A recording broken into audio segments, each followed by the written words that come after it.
We want to dive deeper into all of this with Democratic Congresswoman Cheri Bustos of Illinois. She joins me live from D.C. She's going to be attending tonight's State of the Union address. Good morning to you. Good morning. Good to see you again. We know this is arguably a very important address for many reasons, but I would say that most Americans would agree this is the single most challenging year of any president in recent history. We could make comparisons to previous administrations, but President Biden has had a full year. And as Joe mentioned, our exclusive NewsNation poll found that 57% of voters have disapproved of Biden. 45% view the president as a clear and effective communicator. A lot of Americans on both sides of the aisle, Democrats, Republicans, are frustrated right now. Can President Biden regain any ground? You know, this is an opportunity to address the nation, the biggest audience that President Biden will have addressed since he's been president, his very first State of the Union. And I think he will lay the groundwork to say this is what he has done as president of the United States, passed the biggest infrastructure package since the Eisenhower days, that we passed the Rescue Act that put money in people's pockets, that lifted almost half of the children out of poverty. That is, we're getting on the tail end of the pandemic, and we've got a war in Europe that's going on right now, where President Biden has rallied our allies, and we are very much unified as the nations that love democracy, and we're going to do everything we can to get past that as well. So I think he'll lay the groundwork for what he has done and then address the challenges, one of which is what's happening in Ukraine right now, second of which is inflation. And but I think he'll lay out a plan for how he will address inflation as well.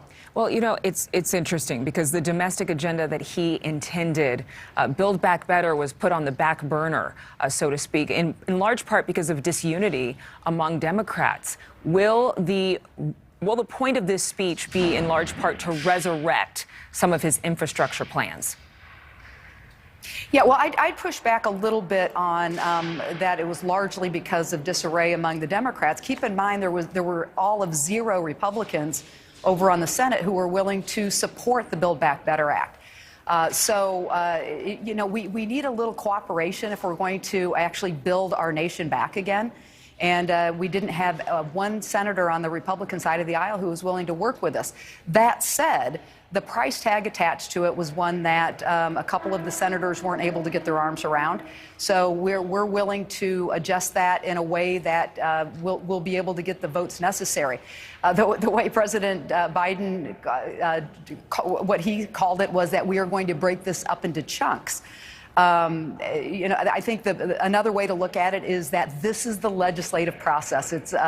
It can be pretty messy when you're talking about items with big price tags, but we're willing to put in that work. We're willing to make sure that we are building our nation back, that we are creating millions of jobs to build bridges and roads and make sure that rural broadband is in every community of our country. All of that is within grasp, and we're going to hear from President Biden today or this evening, how that's all going to be rolled out. Well, even piecemealing President Biden's domestic agenda, it's been eclipsed in large part, at least from our eyes, with this agenda in Europe and endeavoring to supply military support to the Ukrainian people. You're a member of the House Appropriations Subcommittee on Defense. What are the important talking points regarding Russia and Ukraine that President Biden needs to share tonight with the American people? I think that President Biden has done a remarkable job of working with our allies. This is the most unified approach to sanctions, the toughest sanctions that we have ever done as a world. Literally, you have 2/3 of the world's economy that is imposing sanctions on Russia. This was an unprovoked war that Russia is engaging in. They are killing civilians. They, as we speak right now, Adrienne, they have a convoy 40 miles long getting ready to go into Kiev and do untold damage. I think what we can take away from this is that the Ukrainian people, led by President Zelensky, really are a role model for the rest of the world. They're standing strong. They're fighting back. We are with them. Our troops are on the border of Ukraine. They are not a NATO nation, so we're not going to go in there. We obviously don't want this to lead to a bigger war than it already is, but we are there for Ukraine to the tune of about $1 billion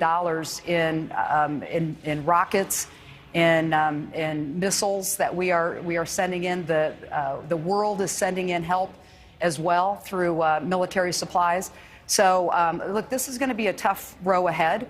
There's no doubt about it. It is not going to be over within the next few days or the next few weeks. This could be something that lasts for a very, very long time. But what is at stake is literally the world order.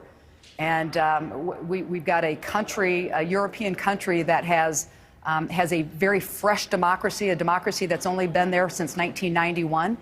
And so we've got to do what we can to preserve that as the democracy-loving nations throughout the world. I would love to talk to you more about what the American people would have to say about those comments and about what the president's going to say. But I notice you're wearing blue and yellow, and a number of women are going to be wearing blue and yellow as seen tonight in the president's address, right? Yeah, so we want to stand in solidarity with Ukraine. And so, you know, a lot of us are on various text chains. I'm on a text chain with a lot of women members.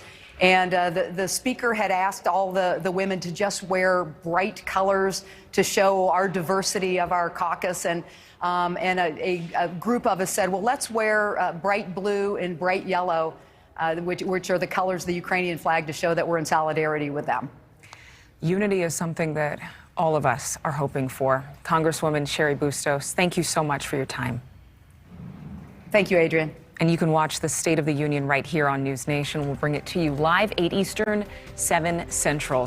Thank you so much for watching. Make sure to click on the red subscribe button below so you can get more of NewsNation's fact-driven, unbiased coverage.